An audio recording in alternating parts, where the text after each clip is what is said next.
திருமணஞ்சேரியில அவருக்கு சுவாமிக்கு திருமணம் நடக்குது. திருமானிக்குடியில முதலிரவு நடக்குது. அதனால திருமானிக்குடியில நீங்கள் சிவபெருமானை பார்க்க நாட் அலோட்.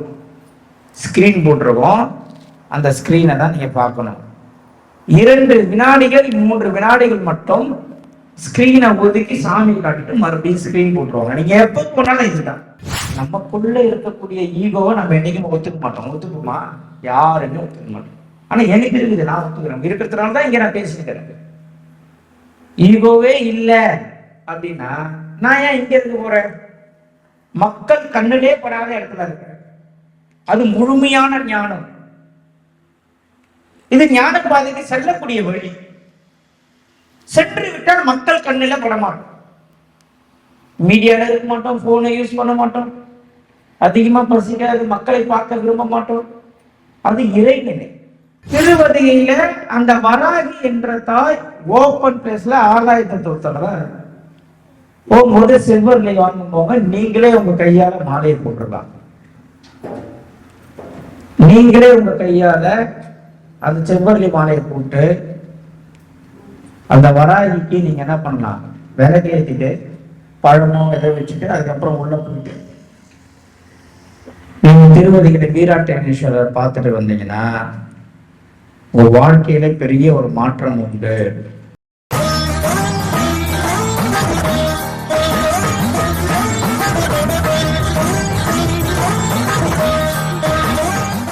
திருமானிக்குடி என்பது வாமனர் வந்து வழிபட்ட ஸ்தலம். வாமன அவதாரம் அப்படி சொல்றல.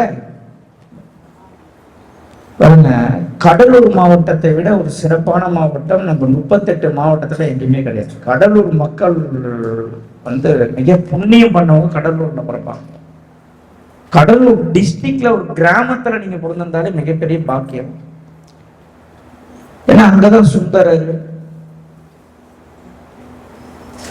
அங்கதான் அப்பர் திருநாவுக்கரசர், கடலூர்ல தான் வள்ளலாறு, கடலூர்ல தான் பாபாஜி, பரங்கிப்பேட்டை,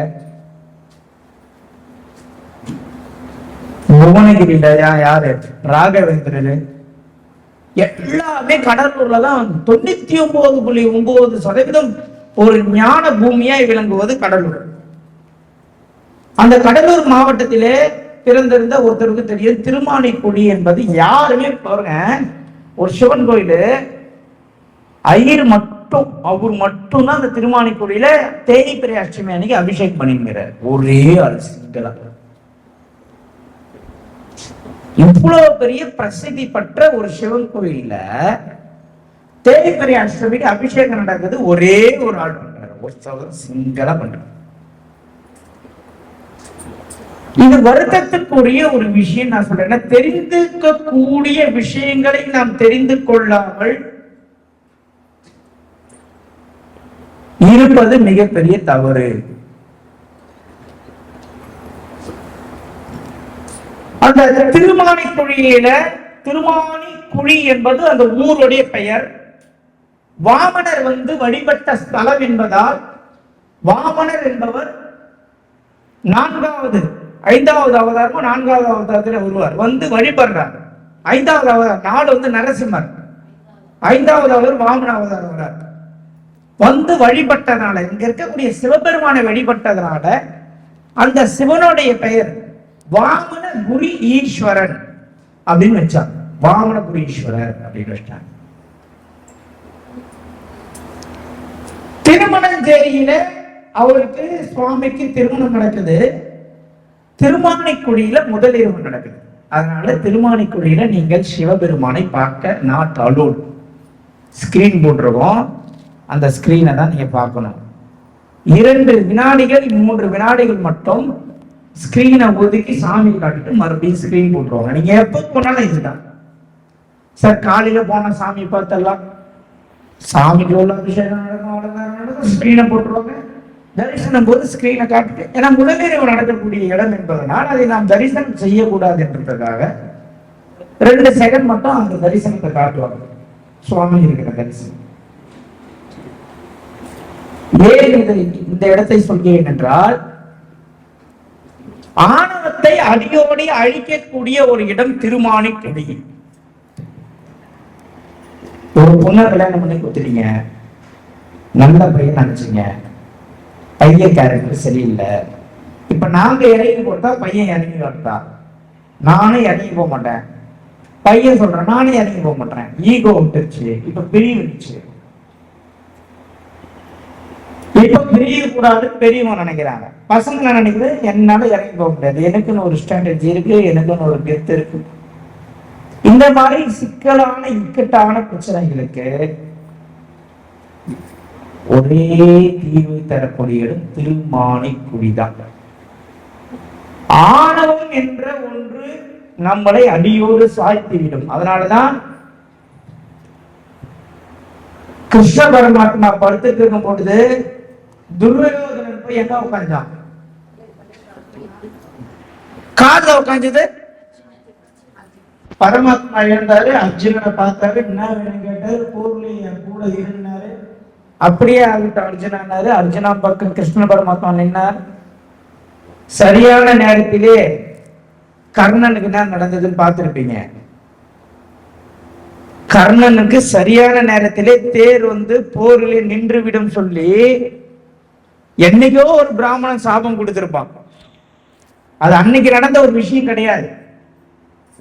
எங்க அப்பா பண்ணது எனக்கு வேலை செய்யுமா, தாத்தா பண்ணது வேலை செய்யுமா, 6 மாசத்துக்கு முன்னாடி நான் ஒரு பொய் சொன்ன வேலை செய்யுமானா தக்க சமயத்தில் வேலை செய்யும். சரியான நேரத்தில் சரியான தருணத்தில் போரிலே உன் தேர்னா உன்ன சக்கரம் மாட்டிக்குன்னு சாபம் கொடுத்தான். தேரோட்டி சொல்றத யாரு கேட்க மாட்டாரு? கர்ணன் கேட்க மாட்டான். ஏ தேரோட்டி, தேரை மட்டும் ஓட்டுறா, எனக்கு நீ சொல்லி தராதன்னு. அப்பதான் தேரோட்டி சொல்லுவான், கர்ணா உனக்கு அடி வந்து விட்டது, இனி நான் உன் கூட இருந்தால் சரி வராதுன்ட்டு தேரை விட்டுட்டு போயிடுவான். துரோகி அப்படின்னு கர்ணன். துரோகி துரோகி தொடை நடுங்கின்னுவார். கடைசியில கர்ணன் வீடுவார் அந்த இடத்துல. திருமாணிக்குடி தம் ஆணவத்தை அடியோடு அழிக்கக்கூடிய இடம். 3 அடி இடம் கேட்கிறார் சுவாமி. என்ன பண்றாரு? 3 அடி. 1 அடி வச்சார் வானத்துக்கு, 1 அடி வச்சார் பூமிக்கு. 3வது அடி இடம் கிடையாது, வச்சாரு தலை மேல. 3வது அடிக்கு குர்ரா வரம் கொடுத்த மாதிரி தலை காலம். 3வது அடி என் காலை வைப்பதற்கு இடம் இல்லை, உன் தலையை கூட தலை மேல வச்சு ஒரு எழுத்தினார். அந்த ஆணவம் ஈகோ என சொல்லக்கூடிய ஒரு விஷயத்தால் தான் ஒரு மனிதன் மேலும் மேலும் கீழே வீழ்கிறான் என்பதுதான் நம்மளுடைய ஆழமான கருத்து. இது யாரு வெளியே அவன் ஜெயிப்பான். என்ன சொல்றாங்க? மதியாத தலைவாசல் மிதியாதுன்ட்டாங்க. திருக்குறள்ல வந்து திருவள்ளுவர் என்ன சொல்றாருன்னா, இன்னா செய்தாரே ஒருவர் அவர் ஞானம் பல நன்மைகளையும் செய்து விட்டார். இப்ப எனக்கு புரியல, திருக்குறளை நான் தப்பா புரிஞ்சுக்கிட்டேனா, இல்ல ஔவையார் சொன்னதை தப்பா புரிஞ்சுக்கிட்டேனா, இல்ல அவர்களுடைய ஞானத்தில் அவர்களுக்கு பட்டது சரியா, இல்ல 2 பேரும் ஒரே கருத்தை தான் சொல்லிக்கிறாங்க, நம்ம தான் பிடிச்சு பாக்குறோம்.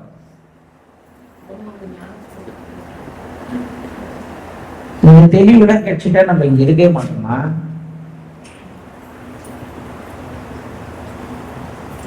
ஒரு மனிதனுக்கு தான் என்ற ஒரு ஆணவம் எப்பொழுது தன்னை அறியாமலே உள்ளே ஊடுருவுகிறதோ அப்பொழுது அவன் வீழ்ச்சிக்கு ஒரு மாற்றம் கொடுக்க ஆரம்பிக்கிறது. அன்னைக்கு ஸ்டார்ட் ஆகும் அவனுடைய வீழ்ச்சி. தான் தான் சிறந்த ஓட்டுநர் என்று எவன் ஒருவன் நினைக்கிறானோ அவன் விபத்தில் மட்டுமே தான் மரணிப்பான், வேற எங்கேயும் அவன் மரணம் வராது. அதுக்கு நான் உறுதி.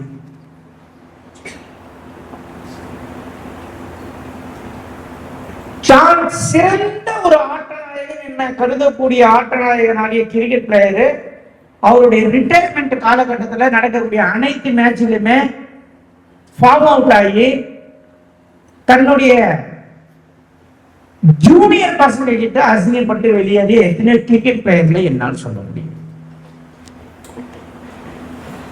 WWE என்றாலே அண்டர்டேக்கர் என்ற ஒரு பெயர் காலகட்டம் இருந்தது ஒரு காலகட்டத்தில்.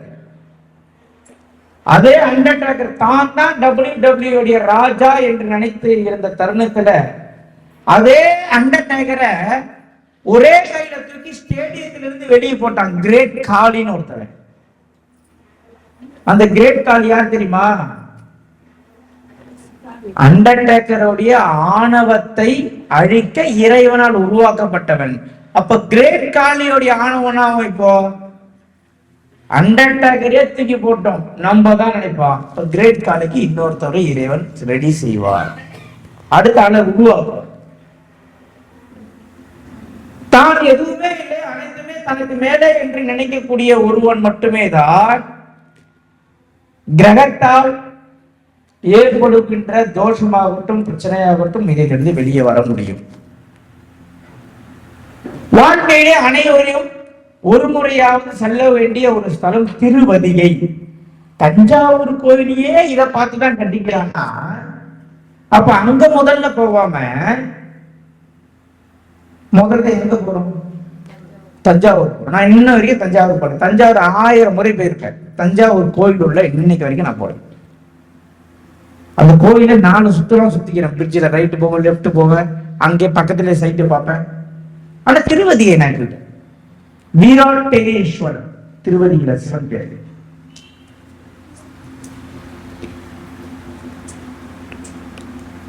அப்போ திருமாணிக்குழியிலே சுவாமி என்ன பண்றார்? 3 அடி இடம் கேட்கிறார், 2 அடி வானத்துக்கு 1 அடி பூமிக்கு 1 அடி பாதாளத்தை அளக்கிற அடிமுடி காணாத அண்ணாமலை பின்னாடி இருப்பாரு.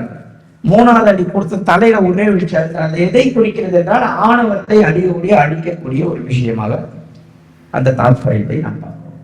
அப்போ திருமாணிக்குழி சென்று வந்தாலே நமக்குள்ள இருக்கக்கூடிய ஈகோவை நம்ம என்னைக்குமே ஒத்துக்க மாட்டோம். ஒத்துக்குமா? யாருமே ஒத்துக்க மாட்டோம். ஆனா எனக்கு இருக்குது, நான் ஒத்துக்கிறேன். இருக்கிறதுனாலதான் இங்க நான் பேசிக்கிறேன். ஈகோவே இல்லை அப்படின்னா நான் ஏன் இங்க இருந்து போறேன்? மக்கள் கண்ணிலே படாத இடத்துல இருக்க. அது முழுமையான ஞானம். இது ஞான பாதைக்கு செல்லக்கூடிய வழி. சென்று விட்டால் மக்கள் கண்ணில பட மாட்டோம், மீடியால இருக்க மாட்டோம், போனை யூஸ் பண்ண மாட்டோம், அதிகமா பசிக்காது, மக்களை பார்க்க விரும்ப மாட்டோம். அது இறைநிலை. இது மனித நிலை. தூங்குறோம், பசி எடுக்குது, பணம் சம்பாதிக்கிறோம், இது மனித நிலை. அது இறைநிலை. 2த்துக்கும் வித்தியாசம். ஆனா இப்ப நம்ம என்ன பண்றோம்? இந்த நிலையிலிருந்து அந்த நிலைக்கு போட்டுக்கொண்டான ஒரு பயணம் செய்கின்றோம். அந்த பயணம் வெற்றியாவலாம் தோல்வியாவலாம். ஆனால் நமக்குள்ள ஈகோ இருக்கோ இல்லையோன்ற வாதத்தை தாண்டி அனைவருமே வாழ்க்கையில் ஒரு முறையாவது திருவதியையும் திருமாணிக்குழியும் சென்று வருவது உங்க வாழ்க்கையில் மாபெரும் மாற்றத்தை ஏற்படுத்தும். 2மே கடலூர் டிஸ்ட்ரிக்ட் பண்ருட்டி பக்கத்துல இருக்கு. ஏன்னா 2 இடத்தை ஏன் சேர்த்து சொல்றேன்னா, இதுக்கு ஒரு நாள் அதுக்கு ஒரு நாள் போக வேணாம், பக்கம் 1/2 hour டிஃபரெண்ட். அந்த திருமாணிக்குழி டீப் கிராமம், சின்ன கிராமம், பெரிய கோவில், ஒரு கடை கூட இருக்காது. ஏதா இருந்தாலும் நீங்க வாங்கிட்டு போயிடலாம். ஒரு வாட்டர் பாட்டிலா இருந்தாலும் நீங்க வாங்கிட்டு போயிடலாம். அதே மாதிரி அந்த திருவதியிலும் ஒரு நல்ல கிராமம். கொஞ்சம் ஒரு 2 கிலோமீட்டர் முன்னாடி டவுன் இருக்கும். அங்க சில பொருட்கள், தேவையான பொருட்கள் கிடைக்கும். அதனால நீங்க திருவதிகைக்கு எதனா வேணும்னா கூட பக்கத்துல வாங்கிக்கலாம். திருமாணிக்குழியில எதுவுமே உங்களால வாங்க முடியாது. எதுவாக இருந்தாலும் வாங்கிட்டு தான் நீங்க போகணும். யாராக இருந்தாலும் வாழ்க்கையில் ஒரு முறையாவது திருமாணிக்குழியும் திருவதிகையும் சென்று வருபவர்களுடைய வாழ்க்கையில பெரிய மாற்றம் வந்தே தீரும். இதெல்லாம் கவர்மெண்ட் கோயிலுங்க. சுத்தமா பாருங்க. வயிறுல யாருக்குங்க பிரச்சனை இருக்கு? வயிற்றுல எனக்கு பிரச்சனை. என்ன பிரச்சனை? குடல் இறக்கமா? ஆபரேஷன் பண்ணிருக்க. வேற யாருக்கு வயிற்றிலே பிரச்சனை இருக்கிறது?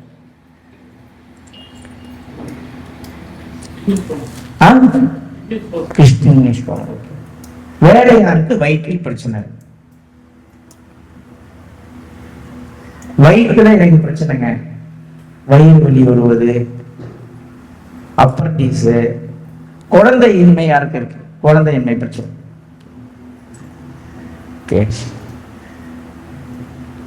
வயிறு இருக்கக்கூடிய அனைத்து விஷயத்துக்குமே நான் அப்பர் பெருமானுக்கு வயிறு வலி. அப்பர் இருக்கார்ல,